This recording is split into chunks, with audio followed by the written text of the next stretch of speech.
നമസ്കാരം, മലയാളി വാർത്തയിലേക്ക് സ്വാഗതം. ലോക്സഭാ തെരഞ്ഞെടുപ്പിൽ തോറ്റതിന് ഈഴവ സമുദായത്തിന്റെ നെഞ്ചത്തോട്ട് കയറുകയാണ് CPM. വെള്ളാപ്പള്ളി നടേശനുമായി യുദ്ധം നടക്കുകയാണ്. കളി കയറി കാര്യമായി പാർട്ടി സെക്രട്ടറി MV ഗോവിന്ദന്റെ മുഖം പൊത്തിയൊന്നു കൊടുത്തു വെള്ളാപ്പള്ളി. ഗോവിന്ദ ആളും തരവും നോക്കി കളിക്കണമെന്ന് ഒരൊറ്റ മറുപടി. ഗോവിന്ദൻ അടികിട്ടിയതോടെ പിണറായി ഓടി രക്ഷപ്പെട്ടു. നടേശൻ നടത്തിയ വെല്ലുവിളി അത്ര നിസ്സാരമായി കാണണ്ട. കിളവിയെ പിടിച്ച് വെള്ളത്തിലിട്ട കഥ പറഞ്ഞാണ് വെള്ളാപ്പള്ളി നടേശൻ പുതിയ പോരിന് ഇറങ്ങിത്തിരിക്കുന്നതെങ്കിലും സംഗതി ഒറ്റ ചുവടിന് തീരണമെന്നില്ല. ഈ പോരിൽ മുഖ്യമന്ത്രിയുടെ മൗനം വാചാലമാണ്. വർഷങ്ങൾ മുൻപ് മലബാറിൽ SNDP മുളപ്പിക്കാൻ വെള്ളാപ്പള്ളി നടേശൻ നടത്തിയ ശ്രമം പിണറായി വിജയൻ ഒറ്റയ്ക്കാണ് നേരിട്ടത്.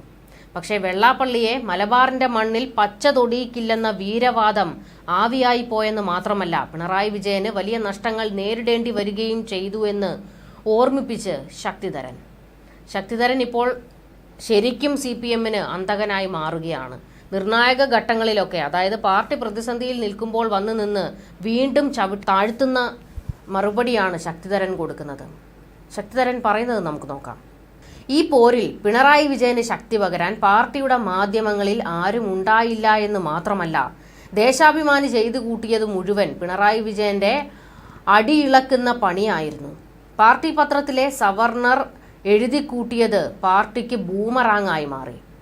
SNDP യോഗം എന്താണെന്നും അതിന്റെ ശൈലി എന്താണെന്നും പ്രവർത്തനം എന്താണെന്നും ഗോവിന്ദൻ അറിയില്ല എന്നേ വെള്ളാപ്പള്ളി കുറ്റപ്പെടുത്തിയുള്ളൂ. എന്നാൽ പിണറായി സെക്രട്ടറി ആയിരിക്കെ അന്ന് ദേശാഭിമാനി എഴുതിയത് കഠിനമായ ഭർസനമായിരുന്നു. SNDP യോഗത്തിനെതിരെ 4 ദിവസം നീണ്ടുനിന്ന പരമ്പരയിൽ പിണറായിയുടെ പേരിൽ അച്ചടിച്ചു വന്ന ലേഖനം തുടങ്ങുന്നത് ഇപ്രകാരമായിരുന്നു: ജന്മം കൊണ്ട നാൾ മുതൽ ശ്രീനാരായണ പ്രസ്ഥാനം കമ്മ്യൂണിസ്റ്റ് വിരുദ്ധമായിരുന്നു എന്നാണ് പിണറായിയുടെ പേരിൽ ദേശാഭിമാനിയിൽ അച്ചടിച്ചു വന്നത്. ഇത് വസ്തുതാ വിരുദ്ധമാണ് എന്ന് മാത്രമല്ല, ശ്രീനാരായണ ഗുരുവിനെ അപകീർത്തിപ്പെടുത്തുന്നതുമായിരുന്നു.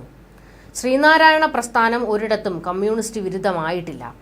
അടുത്തിടെ മന്നത്ത് പത്മനാഭനെയും അധിക്ഷേപിക്കുന്ന ലേഖനം കണ്ടു.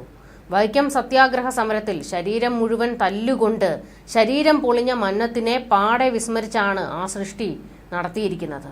കേരളത്തിലെ മിക്കവാറും എല്ലാ ട്രേഡ് യൂണിയനുകളും സ്ഥാപിച്ചത് ശ്രീനാരായണ ഗുരുവിന്റെ പേരിലുള്ള സംഘടനകളാണ്. CPMന്റെ പ്രഥമ സെക്രട്ടറി ആയിരുന്ന CH കണാരനാണ് ശ്രീനാരായണന്റെ പേരിലെ നെയ്ത്ത് തൊഴിലാളി സംഘടനയ്ക്കും BD തൊഴിലാളി സംഘടനയ്ക്കും മറ്റും ജന്മം നൽകിയത്.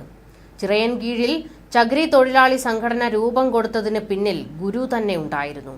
പരപര വെളുക്കുമ്പോൾ തൊണ്ട് തല്ലും കേന്ദ്രങ്ങളിൽ എത്തുന്ന സ്ത്രീ തൊഴിലാളികൾ രാത്രി ഇരുട്ടിയ ശേഷം മാത്രം വീടണയുന്ന ദുരിതം അറിഞ്ഞ് അവരോട് സംഘടന രൂപീകരിക്കാൻ ആവേശം കൊടുത്ത് പ്രേരിപ്പിച്ചത് ഗുരുവായിരുന്നു അത്രേ. ആ ഗുരുവിനെ അറിവില്ലായ്മ കൊണ്ടാകാം പിണറായി വിജയന്റെ പേരിൽ തന്നെ അവഹേളിക്കപ്പെട്ടത്. MV ഗോവിന്ദൻ വെള്ളാപ്പള്ളിയെ അധിക്ഷേപിക്കുമ്പോൾ ഇതെല്ലാം ഓർത്തിരിക്കുന്നത് നന്ന്. ദേശാഭിമാനിയിലെ ലേഖനത്തിലെ അബദ്ധം ചൂണ്ടിക്കാട്ടിയപ്പോൾ തന്നെ പിണറായി വിജയന് അത് ബോധ്യപ്പെട്ടിരുന്നു. അത് തിരുത്താൻ നിന്നാൽ മാധ്യമങ്ങൾ അത് പൊലിപ്പിച്ച് കൂടുതൽ പ്രചാരം നൽകുമെന്നതുകൊണ്ട് പിൻവാങ്ങുകയാണ് ഉണ്ടായത്. SNDP യോഗം എന്താണെന്നും അതിന്റെ ശൈലിയും പ്രവർത്തനവും എങ്ങനെയാണെന്നും CPM സംസ്ഥാന സെക്രട്ടറി MV ഗോവിന്ദൻ അറിയില്ലെന്ന് വെള്ളാപ്പള്ളി നടേശൻ പറഞ്ഞത്. ഇതായിരുന്നു ശക്തിധരന്റെ പോസ്റ്റ്. ഏതായാലും വെള്ളാപ്പള്ളി നടേശനും MV ഗോവിന്ദനും തമ്മിൽ നേർക്കുനേർ പോരിലാണ്. SNDP യോഗം എന്താണെന്നും അതിന്റെ ശൈലിയും പ്രവർത്തനവും എങ്ങനെയാണെന്നും MV ഗോവിന്ദന് അറിയില്ല എന്നാണ് വെള്ളാപ്പള്ളി നടേശൻ പറഞ്ഞത്.